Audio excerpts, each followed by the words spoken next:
François Ruffin.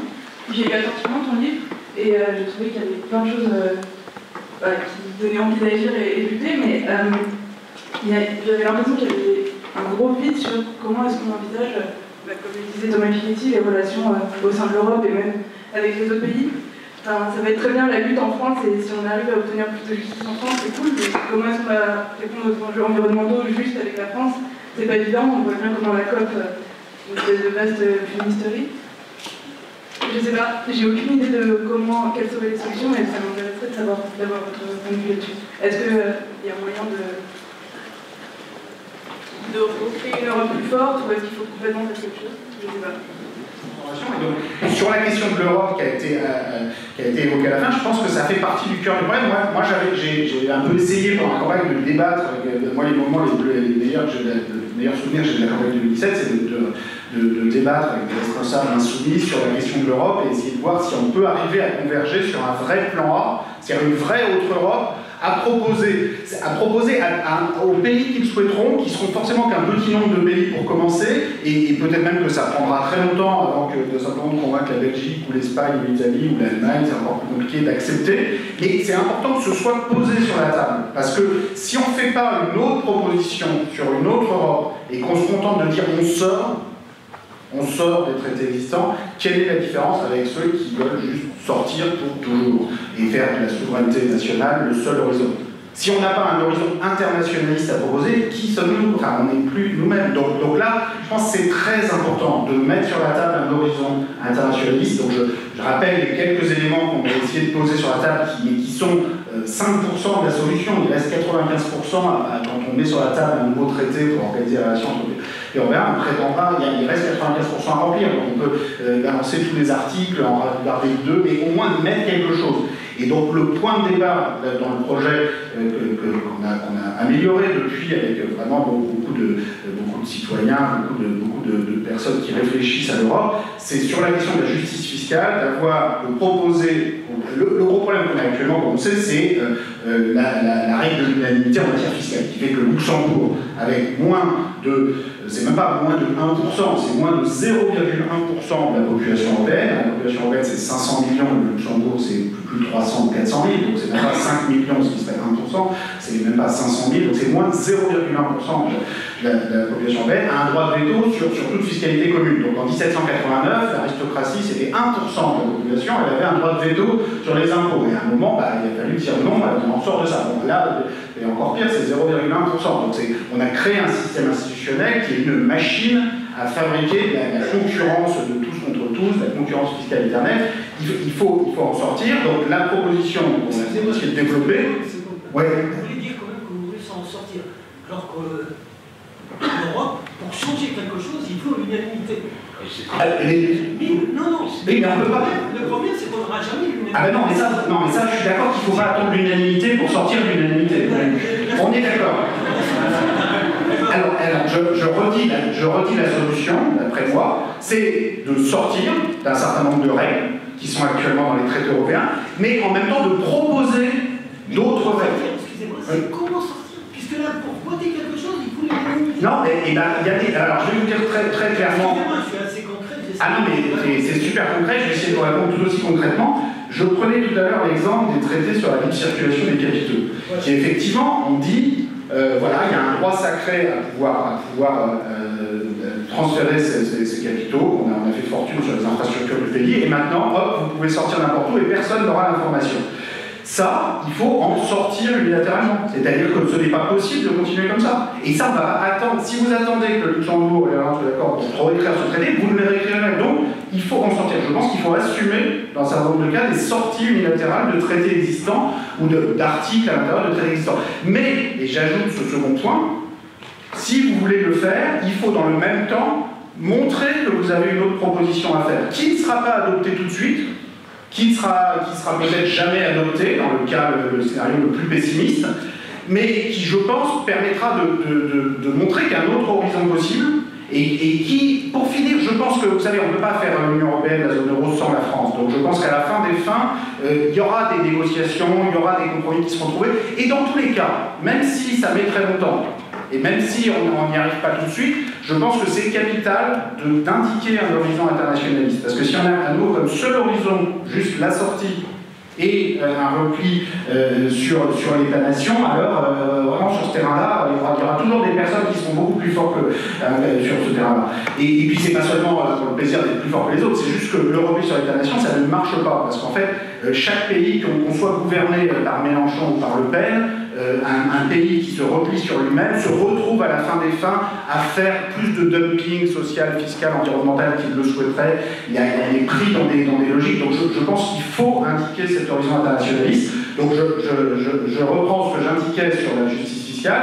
L'idée c'était de proposer aux autres une assemblée basée sur les assemblées nationales, les parlements nationaux, en proportion des populations des différents pays, en proportion des groupes politiques, qui auraient compétence pour voter, par exemple, si on veut faire aujourd'hui, la taxe carbone, on va taxer les mobylettes, la personne qui prend une mobylette ou la voiture pour aller au travail, et puis la personne qui prend un avion, pour partir en week-end à Rome, il n'y a pas de taxe. Bon, l'Assemblée ça aurait le pouvoir pour voter à la majorité une taxe de ce type-là. Idem pour un impôt sur les bénéfices des grandes sociétés, sur les plus hauts patrimoines, sur les plus hauts revenus. Peut-être que cette Assemblée, elle va pas exister tout de suite, et peut-être que si elle existe, elle ne les votera pas. Mais au pire, justement, elle ne fera rien, et ça n'empêchera pas au niveau national, et c'est là que j'insiste sur l'aspect que j'ai mentionné tout à l'heure, c'est-à-dire qu'il faut que dans le même temps, au niveau national, on se redonne des marges de manœuvre, en particulier en sanctionnant, je redis ce que j'ai dit tout à l'heure si vous ne l'avez pas entendu. La GAFA. Qu'est-ce qu'on fait ? Alors justement, très bon exemple sur les GAFA. Je pense qu'il faut aller beaucoup plus loin. Oui, regardez, la proposition qui a été faite par le gouvernement français sur les GAFA, c'est de dire, quand vous avez des GAFA qui font des chiffres d'affaires en France et qui, avec leur profit localisé en Irlande ou ailleurs, ne payent pas d'impôt sur les sociétés, alors on va leur faire payer sur leur vente en France. Sur le principe, la logique, elle n'est pas absurde, sauf qu'il n'y a aucune raison.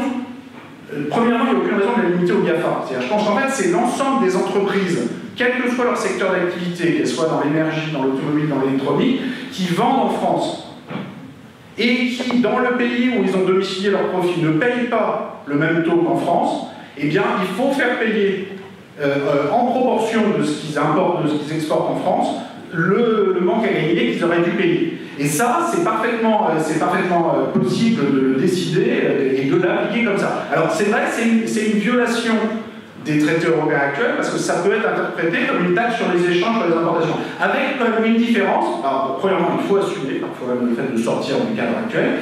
Et puis, il y a quand même une grosse différence avec simplement des droits de douane de type classique. C'est que là, on dit aux autres pays, si vous remontez votre taux d'imposition sur les sociétés à 30%, alors on arrête de faire payer le reliquat sur ces exportations. Donc c'est pas exactement le protectionnisme classique, c'est plus un protectionnisme incitatif pour amener vers plus de justice fiscale. Ce qui, au passage, par rapport vous mentionniez tout à l'heure Emmanuel Todd et sa vision de la lutte des classes. Bon, moi j'ai beaucoup de sympathie pour mon ami Emmanuel Todd, mais parfois, je crois qu'il est trop optimiste sur ce que le protectionnisme en tant que tel va générer. Enfin, parfois, à l'entendre, on a l'impression qu'il suffirait d'augmenter les barrières douanières à l'entrée de la France et hop, les salaires se mettraient de croître de 5% par an, et le pouvoir d'achat repartirait, et les 30 glorieuses repartiraient pour 30 ans.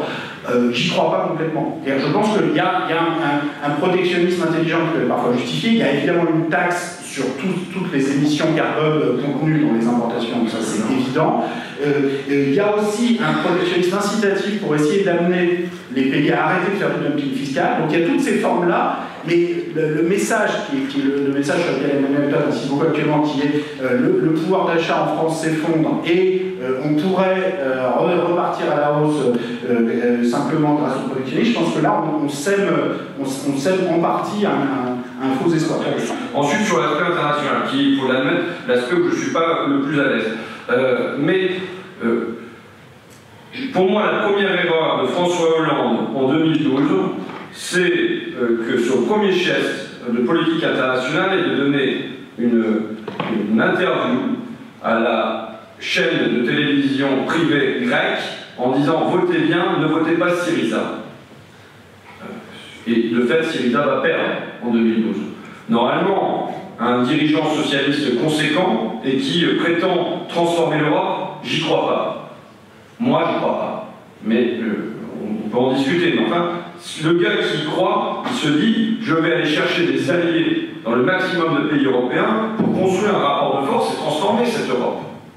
Donc sa priorité, elle devrait être d'avoir un allié en Grèce, mais elle aurait dû être d'aller au Portugal, d'aller à Madrid, d'aller à Rome, et y compris quand ce sont des gouvernements de droite, pour construire un front du refus face à une Europe ordolibérale qui met sous le joug l'Europe du Sud. Et moi, pour moi, il y a un devoir d'aller chercher ces alliances-là aujourd'hui. C'est pas un isolement français, c'est comment on construit des liens, et notamment aujourd'hui avec les pays du Sud, mais la Belgique par exemple est un pays qui est en souffrance aussi. Après il y a un rapport particulier de la Belgique à l'Union européenne, compte tenu de l'installation des institutions européennes à Bruxelles, quoi. Mais il faut aller chercher des alliés. Pour moi, il y a un mouvement de désobéissance aux traités européens, notamment, imaginez qu'on ait mis dans les traités européens la libre circulation des capitaux et des marchandises, y compris avec les pays tiers. C'est non seulement au sein de l'Union européenne, mais l'objectif c'est que les capitaux ils circulent avec le maximum de fluidité entre Hawaï et Paris, puis entre Paris et Hong Kong, puis entre Hong Kong et Rome, et ainsi de suite. Normalement, enfin moi je ne suis pas du tout pour cette libre circulation des capitaux, y compris avec les pays tiers. Donc il doit y avoir un certain nombre d'actes de désobéissance qui doivent être posés, mais en même temps, il faut chercher les alliances qui vont pouvoir se créer au niveau européen, que ce soit par d'autres traités, éventuellement d'abord des traités bilatéraux qui peuvent être signés, mais voilà, je pense qu'aujourd'hui, il y a, y compris, je dirais, avec des gouvernements de droite, il y a un certain nombre de terrains d'entente qui peuvent être trouvés pour... et alors, mesurer l'importance de la France. Quand c'est l'Islande qui allume une lumière, on regarde la lumière qui s'allume dans le tunnel.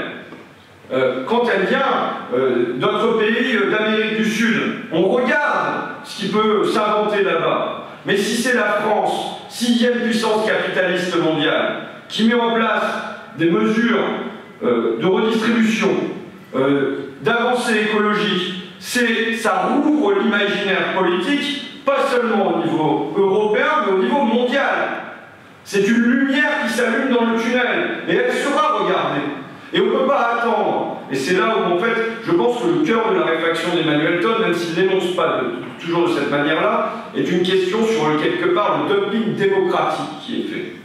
C'est-à-dire, on n'a pas seulement un dumping fiscal, on n'a pas seulement un dumping social, mais au nom du libre-échange, on a un dumping démocratique qui fait qu'on ne peut plus rien faire par crainte de ne plus être concurrentiel, de ne plus être compétitif, et ainsi de suite. Et en fait, ça met la démocratie sous la coupe réglée des multinationales qui en permanence peuvent, comme dans un supermarché mondial, aller chercher là les plus faibles normes écologiques, aller chercher ici les plus bas taux de fiscalité, et ainsi de suite. Et je pense que dans la réflexion d'Emmanuel Todd, ce qui compte, c'est surtout la reprise en main de notre destin commun. C'est-à-dire comment on refait communauté et comment on peut prendre des décisions à l'échelle, en l'occurrence d'une nation, mais à l'échelle d'un territoire qui nous redonne du pouvoir. Et au fond, le libre-échange a aussi été tout un temps de perte de substance de la démocratie. Et je pense que si la France prend des mesures d'avancée, on sera suivi. On rouvrira un champ du possible. Et là, ce qui nous tue, je vais faire le lien avec une autre question qui me disait « je ne reconnais pas de représentant ». Moi, quand on me croise dans la rue et qu'on veut dire du bien de ce que je fais, c'est vous nous apportez de l'air.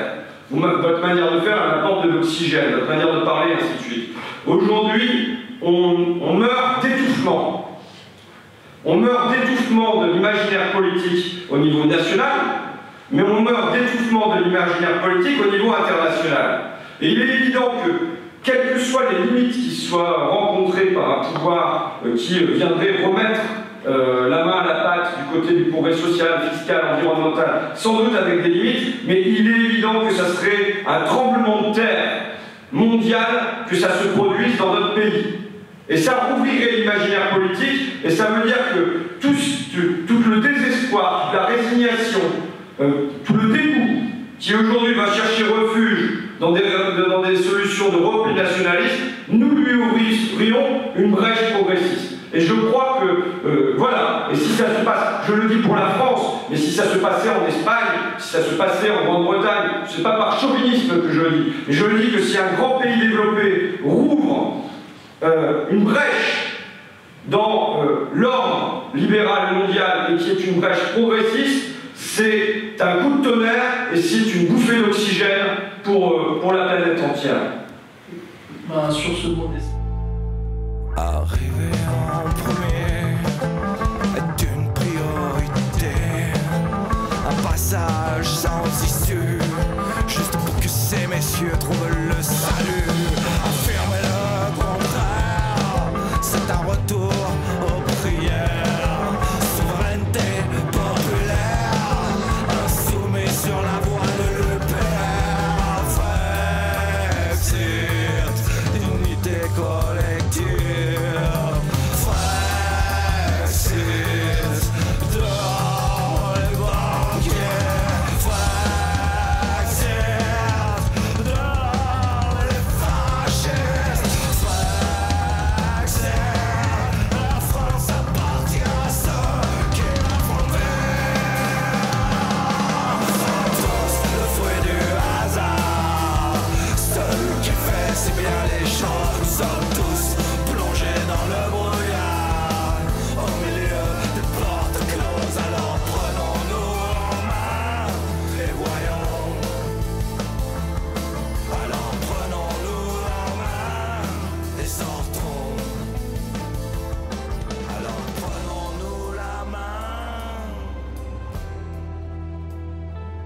It's all